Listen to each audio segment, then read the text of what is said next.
Aku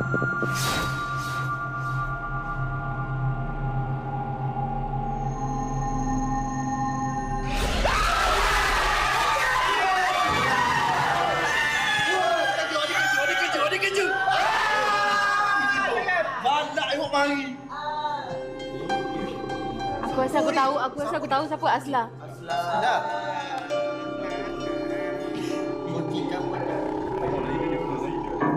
Okey, Dinan. Sila bagi tahu nama anda. Kalau di luar negara nama saya Valak. Malak. Di Malaysia Malak. Malak. Dengar guys. Aku pernah tengok Malak. Mana?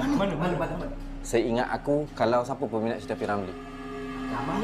Ingat tak cerita pendekar hujan lapuk yang dugaan tu? Lepas tu keluar dari kubu main trumpet. Ada Jepun. Dia keluar dari main trumpet tau. Trumpet mana trumpet? Soalan lain. Okey. Oh no.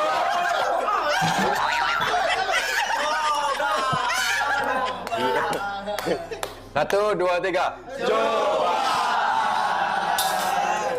Okey. Kenapa trumpet Malak datang ke sini? Apa hajat Malak?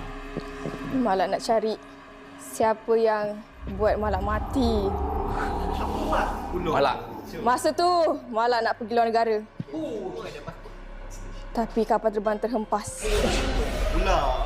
Malak nak tahu tak siapa yang sabotaj sebenarnya? Siapa?